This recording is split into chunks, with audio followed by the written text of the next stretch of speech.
Ja tā būtu vienīgā problēma Rīgā un Latvijā, tad mēs būtu noteikti laimīgi cilvēki. Kura tad ir lielākā problēma? Nobankrotēs vai nenobankrotēs Air Baltics. Bija viens drons, tagad otrs drons. Un tas, ka valdība saka, nē, viss labi, tas apmēram tā kā uz Titaniku. Jautājums, kur aizplūst nauda? Vai nu tur zog, jeb tur notiek izšķērdēšana, salikt galvas kopā visiem un domāt, kā pacelt ekonomiku. Slēpjoties aiz Ukrainas karoga, Latvijas valdība neko nav izdarījusi. Šī ir bezdarbības koalīcija, kura neko nespēja izdarīt, tikai vaino vispārējos. Mēs zinājām, ka tur ir problēmas, bet mēs nezinājām, ka tur ir korupcija. Cik ZZS ilgi piesaka šīs neizdarības. Sprūce salaidis visu dēli. Diemžēl totāla bezdarbība un failera. Lai gan Mūksalas ielas promenādē ir garantija un būvniekiem defekti ir jālabo par pašu līdzekļiem, ir palicis neatbildēts jautājums, kā varēja rasties kļūme ar nepareizas stiprības klases betona izmantošanu vienā no promenādes posmiem. To atbildīgās puses solījušas noskaidrot, un par galvaspilsētas aktualitātēm šorīt izvaicāsim Rīgas domas opozīcijas deputātu Aināru Šleseru. Labrīt. Labrīt. Labrīt. Sāksim tiešām ar tām galvaspilsētas aktualitātēm, pēc tam arī par citiem tematiem. Ja runājam par Mūksalas promenādes projektu un versijas par to, kurš vainīgs ar nodrupušo betonu, protams, ir dažādas, tur nesaprašanās, pārpratums, iespējams arī cilvēku kļūmes, citi faktori tiek minēti. Cik daudz pat labam Rīgas domē šajā jautājumā tā uzmanība ir pievērsta, cik daudz tiek meklēta atbildība? Ja tā būtu vienīgā problēma Rīgā un Latvijā, tad mēs būtu noteikti laimīgi cilvēki. Bet, ja mēs runājam pēc būtības, tad uzraudzība. Iepriekšējā Rīgas doma slikti uzraudzīja procesu un droši vien notika kādas kļūmes, bet es nedomāju, ka tā jātaisa kā traģēdija. Es domāju, ka tur tas viss tiks saremontēts un viss ir kārtībā. Es domāju, ka jārunā par tām lietām, kas ir daudz svarīgākas. Tā kā promenāde, tā ir mazākā problēma šodien. Ja mēs tagad jautāsim, kuras ir pārējās, jūs droši vien sāksiet skaitīt tik garu sarakstu, ka mums pietrūks laika. Kura tad ir lielākā problēma? Vienu izceliet. Par Rīgu vai Jā, par Rīgu. Pozitīva lieta tā, ka mums izdevās panākt vienošanos par metu konkursu organizēšanu saistībā ar centrālā tirgus teritorijas attīstīšanu, kas nebūs tikai centrāla tirgus, bet arī blakus esoša autoosta, krastmala un cits. Tur bija vienprātīgs viedoklis starp partijām. Tā kā man ir prieks, ka mēs spējam arī par kaut ko labu vienoties. Plus vakar bija jautājums par zoodārza apvienošanu, ja pievienošanu Rīgas mežiem, kas ir pareizs lēmums, jo ir jāizstrādā plāns, kādā veidā šīs teritorijas var attīstīties. Tur droši vien jāuzbūvē kāda viesnīca blakus zoodārzam, stāvvietas, lai cilvēki varētu braukt, lai būtu iespēja pavadīt laiku ne tikai vasarā, bet arī ziemā. Tā kā daudz kas pozitīvs notiek. Jā, par problēmām tās ir tekošās, kuras vienkārši jārisina. Un tur, principā, katrs politiķis atbild, atrodoties vienā vai otrā amatā. Mēs esam opozīcijas partija, mēs cenšamies nākt ar iniciatīvām, idejām. Varu teikt to, ka daudzas no šīm mūsu idejām ir ņemtas vērā, jo, kā es vienmēr saku, nav jābaidās no konkurentiem, ja viņi var kaut ko labu ieteikt. Un šajā gadījumā man ir prieks, ka daudzas mūsu idejas ir ņemtas vērā. Jūs, protams, ļoti daudz pēdējos gados arī, jo īpaši esat akcentējis to, ka, lai Rīga attīstītos, ir nepieciešams turistu skaits lielāks investīcijas. Kā jūs prognozējat, teiksim, cik liels turistu skaits būs šogad galvaspilsētā un kā mums patiesībā galvaspilsētā soks ar tiem investīciju projektiem? Galvaspilsētas iespējas ir ierobežotas. Šodien lielākā problēma nobankrotēs vai nenobankrotēs Air Baltics, kuram atkal vajadzēs 150 miljonus eiro. Mēs zinām to, ka joprojām ir dārgie bondi tiek apkalpoti, kur 14,5% tiek maksāti gadā par aizņemtiem 300 miljoniem. Tā ir katastrofa, ka valdība neko nav darījusi. Tagad būs jāgrūž nauda vēl, un ja kaut kas notiks ar aviokompāniju, tad tas turisms nokritīsies diezgan ievērojami. Un tas, ka valdība saka, nē, viss labi, tas apmēram tā kā uz Titaniku. Titaniks grimst, bet valdība kā tas orķestrs turpina spēlēt un saka, viss ir kārtībā, sēdiet vēl pie saviem uzklātiem galdiem, viss ir labi. Titaniks grimst. Air Balticam ir norakstīti vairāk kā 500 miljards eiro jau.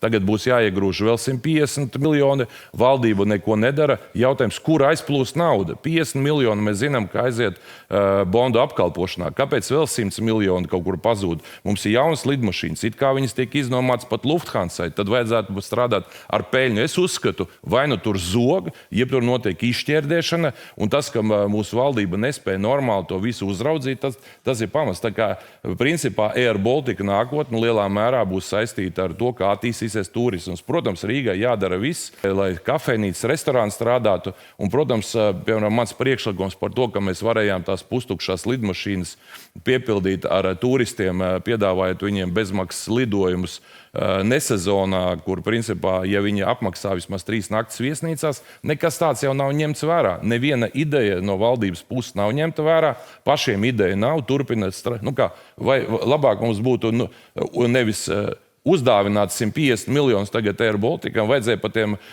miljoniem aizpildīt tukšās vietas un ļaut turistiem braukt uz Rīgu, tērēt naudu viesnīcās, kafejnīcās, restorānos, koncertos un tā tālāk. Viens jau arī par cenām ir runa. Varbūt viens ir bezmaksas, viens ir vienkārši par adekvātām cenām. Nekas jau nav bezmaksas. Tā ir vienkārši tāds mārketinga triks. Ja mēs piešķiram biļeti, ja tu esi apmaksājis 3 naktas viesnīcās, un līdz ar to, ja viens turists ir gatavs 500 eiro iztērēt Latvijā, un mēs iedodam biļeti pa 50 eiro, jo tā ir tukša sēdvieta, tad, principā, mēs esam plusā. 450 eiro viņš ir atvedis un atstājis. Tā kā šis ir mārketinga triks, kādā veidā daudzas pasaules valsts darbojas. Tūlīt arī valdības darbiem un nedarbiem pieķersimies, bet vēl pabeidzot par Rīgu. Kā jūs teiktu, cik stabila šobrīd ir Rīgas domas valdošā koalīcija? Līdz vēlēšanām nekas nebūs, nekas nemainīsies, un es vēlreiz saku, patreiz ir ārkārtīgi svarīgi salikt galvas kopā visiem un domāt, kā pacelt ekonomiku. Tur nav jēga runāt, ko tur pārbīdīt, nepārbīdīt. Un man ir prieks, ka principā mums reizi mēnesī notiek domas sēdes. Mēs Latviju pirmajā vietā frakcijā aktīvi debatējam, nākam ar iniciatīvām. Un es redzu, ka mūsu idejas tiek ņemtas vērā. Tā kā, ja būs izpratne par to, kā pozīcija un opozīcija var sadarboties, tad es domāju, ka tas var būt ļoti pozitīvi. Par izmaiņām, protams, vēlēšanas ieviesīs korekcijas. Es vairs nebūšu Rīgas domē visdrīzāk.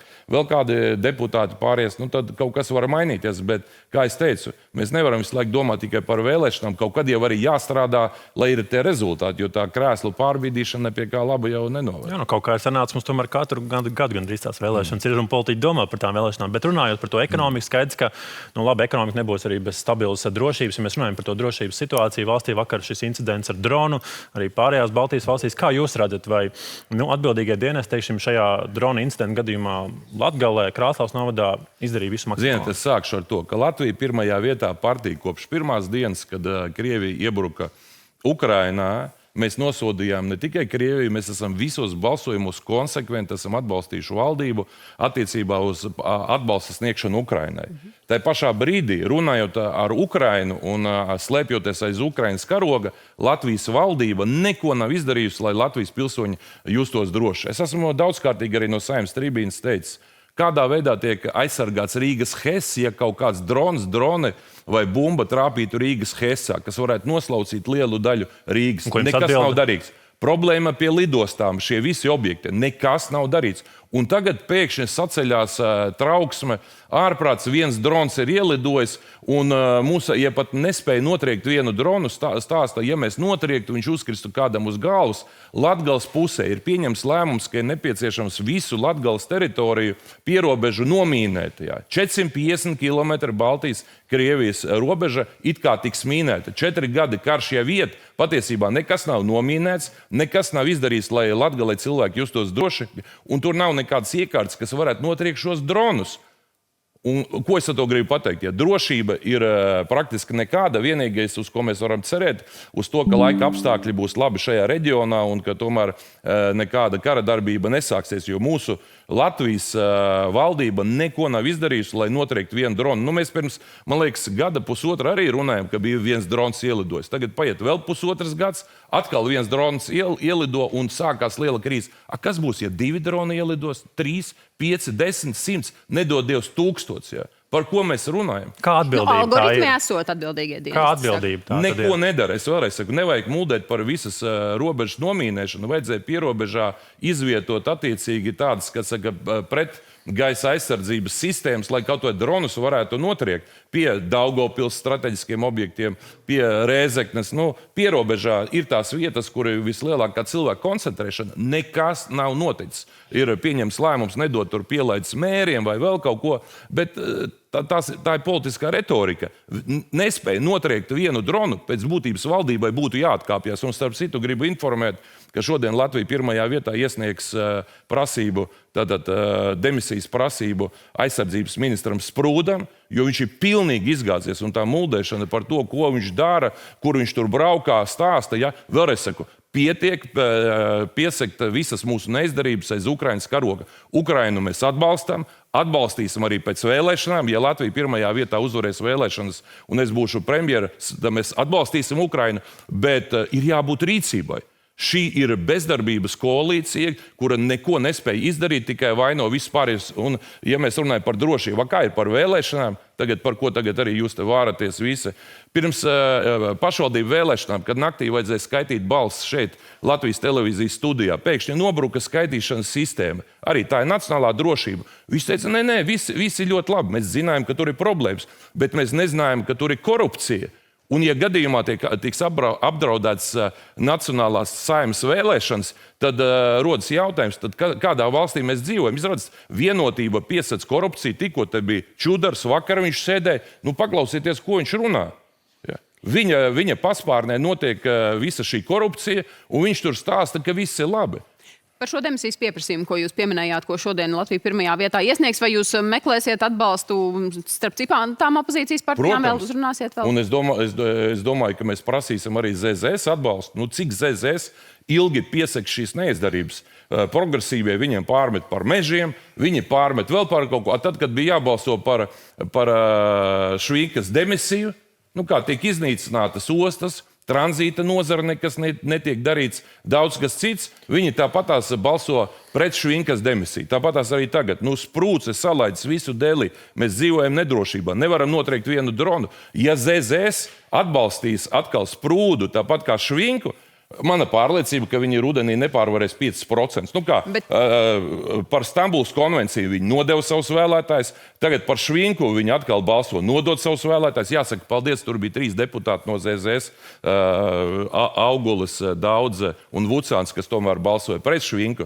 Tā kā ZZS-am ir izšķiroša tagad izšķiršanās, vai viņi stutē šo valdību un principā nogrimst ar šo valdību, jeb arī viņi kaut ko izdara un šī valdība krīt. Bet tā pieredze liecina, ka šādi demisijas pieprasījumi jau par tādu ierastu lietu kļūst, tajā pašā laikā, tad, kad tās balsis ir nepieciešamas ar minimālu pārsvaru. Bet mēs jau nerunājam tā, ka mēs pamostamies, sakam, ko mēs īsti darīsim. Paprasīsim aiz neko darīt demisiju. Ielido drons, aizsardzības ministrs neko nespēja pastāstīt, ko viņš ir izdarījis, lai pusotra gada laikā kaut vai vienu dronu notriek. Ja tas nav pamatots pārmetums, ka viņš neko nav darījis ilgu gadu, bija viens drons, tagad otrs drons.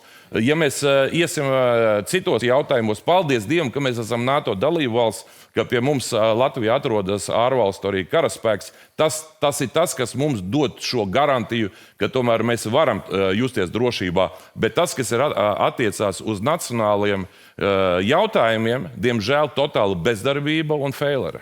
Lūkosim, vai šoreiz šis demisijas pieprasījums tiešām tiks arī apmierināts, jo skaidrs, ka par to mēs, jūs vārdiem sakot, vārīsimies arī šeit tālāk, precīzāk runāsim. Lūkosim, kā tad šis Saeimas vēlēšana gads turpmāk, kādus soļus mums arī radīs. Paldies šorīt par sarunu.